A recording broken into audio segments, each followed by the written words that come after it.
रावण के जन्म की कथा पार्ट 1।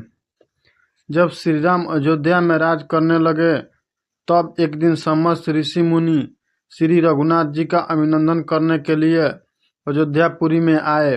श्री रामचंद्र जी ने उन सबका यथोचित सत्कार किया। वार्तालाप करते हुए अगस्त्य मुनि कहने लगे, युद्ध में आपने जो रावण का संहार किया वो कोई बड़ी बात नहीं है, परंतु द्वंद्व युद्ध में लक्ष्मण के द्वारा इंद्रजीत का वध सबसे अधिक आश्चर्य की बात है। यह मायावी राक्षस युद्ध में सब प्राणियों के लिए अवध्य था। उनकी बात सुनकर रामचंद्र जी को बड़ा आश्चर्य हुआ। वे बोले, मुनिवर, रावण और कुंभकर्ण भी तो महान पराक्रमी थे, फिर आप केवल इंद्रजीत मेघनाद की ही इतनी प्रशंसा क्यों करते हैं?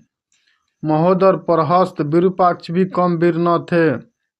इस पर अगस्त्य मुनि बोले, इस प्रश्न का उत्तर देने से पहले मैं तुम्हें रावण के जन्म, वर प्राप्ति आदि का विवरण सुनाता हूँ।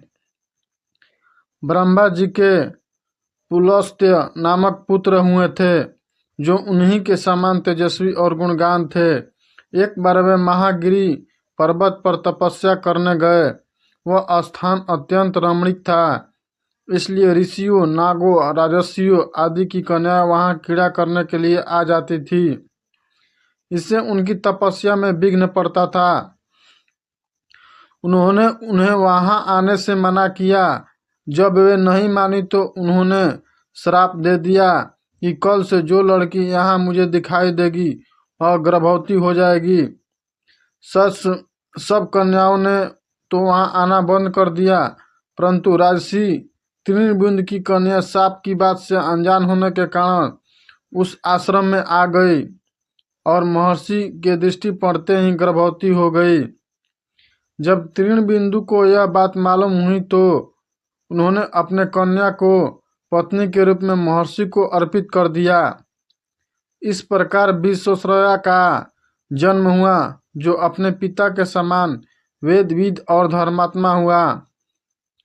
महामुनि भारद्वाज ने अपनी कन्या का विवाह विश्वश्रया से कर दिया और उनके वैश्रवण नामक पुत्र हुआ।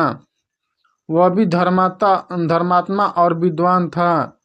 उसने भारी तपस्या करके ब्रह्मा जी को प्रसन्न किया और यम, इंद्र तथा वरुण के सदृश लोकपाल का पद पाया। फिर उसने त्रिकुट पर्वत पर बसी लंका को अपना निवास स्थान बनाया और राक्षसों पर राज्य करने लगा। श्री राम ने आश्चर्य से पूछा, तो क्या कुबेर और रावण से भी पहले लंका में मांसभक्षी राक्षस रहते थे? फिर उनका पूर्वज कौन था? यह सुनने के लिए मुझे कौतूहल हो रहा है। तब अगस्त्य जी बोले, पूर्व काल में ब्रह्मा जी ने अनेक जल जंतु बनाए और उनसे समुद्र के जल की रक्षा करने के लिए कहा। तब उन जंतुओं में से कुछ बोले कि हम इसका एक क्षण रक्षा करेंगे और कुछ ने कहा कि हम इसका एक क्षण पूजा करेंगे। इस पर ब्रह्मा जी ने कहा कि जो रक्षण करेगा वह राक्षस कहलाएगा और जो यक्षण करेगा वह यक्ष कहलाएगा। इस प्रकार वे दो जातियों में बट गए। राक्षसों में हेती और परहेती दो भाई थे। परहेती तपस्या करने चला गया, परंतु हेती ने भया से विवाह किया, जिससे उसके विद्युत केश नामक पुत्र उत्पन्न हुआ। विद्युत केश के सुकेश नामक पराक्रमी पुत्र हुआ। सुकेश के माल्यवान, सुमाली और माली नामक 3 पुत्र हुए।